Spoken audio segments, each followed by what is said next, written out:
Olá, você que me assiste, graça e paz. Meu nome é José Henrique e hoje a gente vai dar continuidade à leitura continuada da Escritura Sagrada.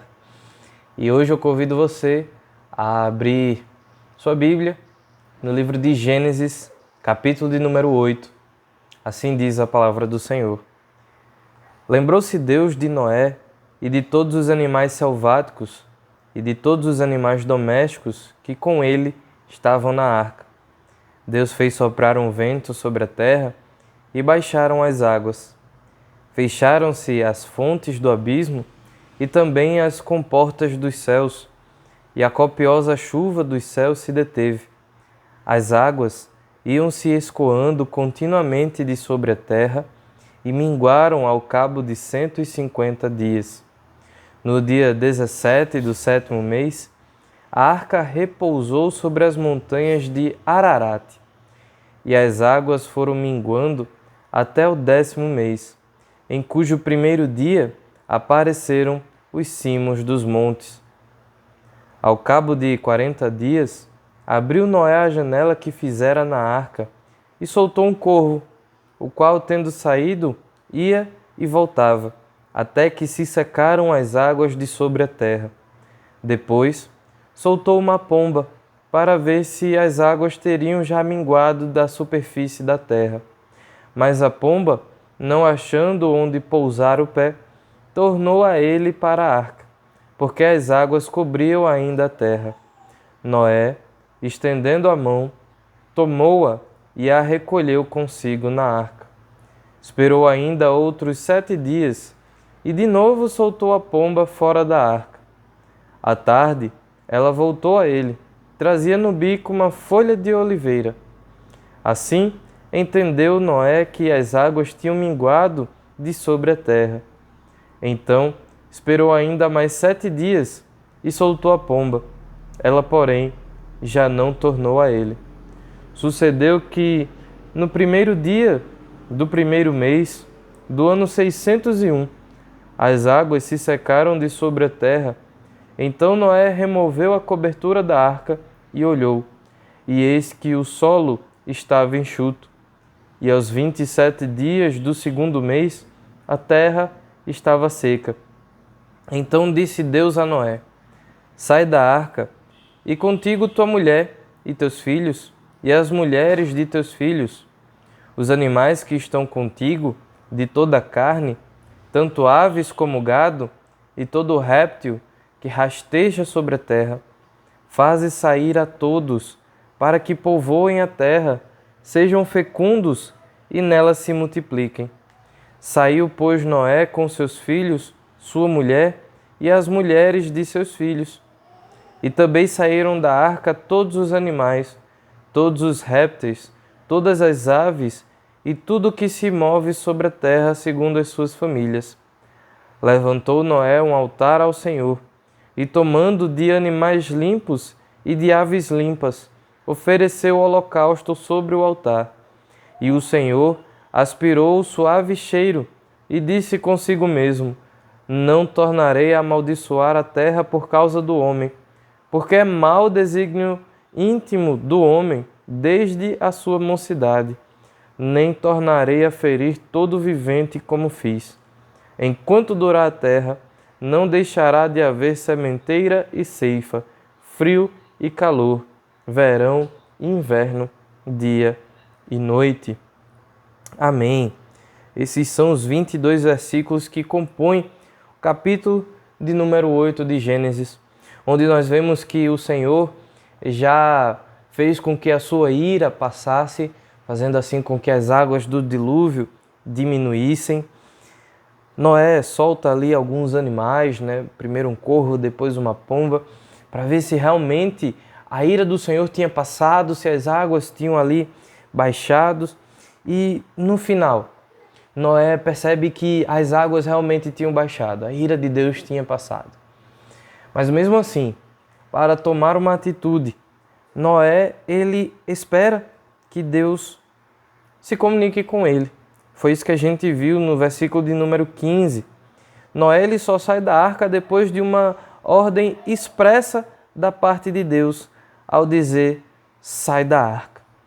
E ali saem não somente Noé, mas todos os animais que estavam com ele, para assim desfrutar daquela nova terra a qual o Senhor tinha dado a Noé e toda aquela criação. Como a gente viu, muito semelhantemente será com a igreja, quando Cristo Jesus retornar e assim eliminar todo o pecado, condenar aqueles que são os inimigos da igreja e fazer com que os santos desfrutem de novos céus e de nova terra. A gente viu isso no devocional do capítulo passado. Mas a gente percebe a partir do versículo de número 20 que a primeira atitude de Noé após descer da arca é levantar um altar ao Senhor. É dar prioridade a adorar a Deus. Ele poderia ter feito qualquer outra coisa, afinal ele tinha um novo mundo diante de si. Mas a primeira atitude do seu coração foi louvar, cultuar aquele Deus que o salvou. Aquele Deus que na verdade é o único Deus, o Deus vivo e verdadeiro, que fala com sua igreja não somente no tempo de Noé, mas até hoje. A prioridade de Noé foi cultuar ao Senhor. E essa deve ser a prioridade do nosso coração. Não querer somente desfrutar das bênçãos que Deus nos dá, mas saber primeiramente ser grato ao Senhor e colocar Deus e o seu santo culto em primeiro lugar no nosso coração. Não somente porque Deus nos abençoa constantemente, mas porque Deus é o nosso Deus. E o culto ao Senhor não é nada complexo, não é como, por exemplo, nós vemos em muitas denominações que se dizem cristãs, que são cheias de complexidade, que são cheios de coisas, artífices visuais, questões, não vou dizer aqui litúrgicas, mas questões que não fazem necessariamente parte da liturgia, mas ali são inseridas para dar uma espécie de dinamismo, para atrair atenção, para estimular a sensação, para fazer você se sentir bem no momento da adoração. O culto ao Senhor não precisa dessas coisas, não precisa que nós acrescentemos essas coisas, porque o próprio Deus providencia o culto. Se você reparar na leitura do capítulo anterior, aos animais limpos, Deus pediu que fosse colocado ali 7 pares, ou seja, mais do que os animais que eram considerados impuros, justamente porque após a descida da arca, após a descida das águas, o dilúvio acabou, Noé saiu da arca, a primeira coisa que ele fez foi adorar o Senhor. E para isso ele se utilizou daquilo que o próprio Deus o deu, que foi aqueles animais a mais.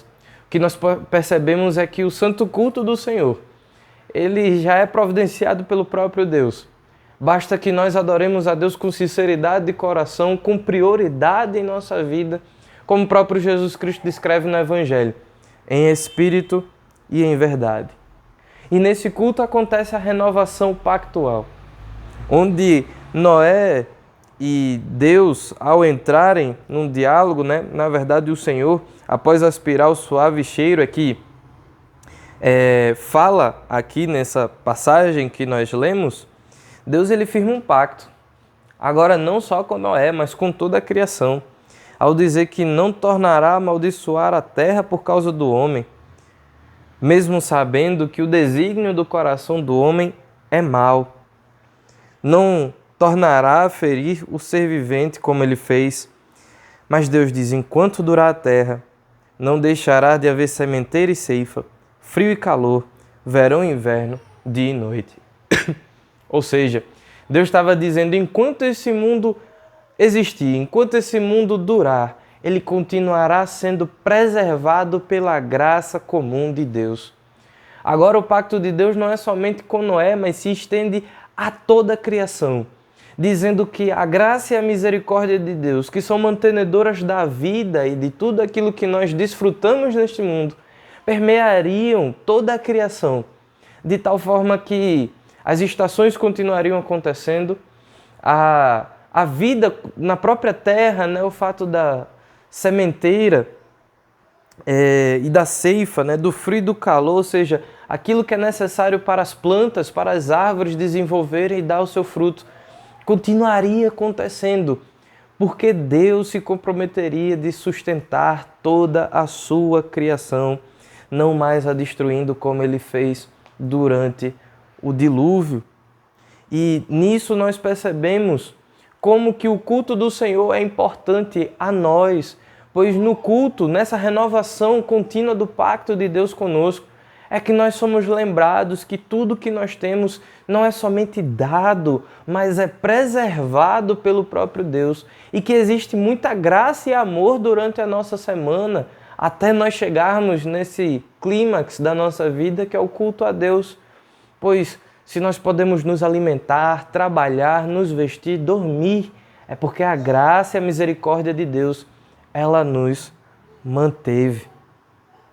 Isso também aponta para os dias finais, onde o Senhor, ao retornar, nos dará para viver e contemplar a sua face, novos céus e nova terra, onde o clima não mais será afetado pelo pecado.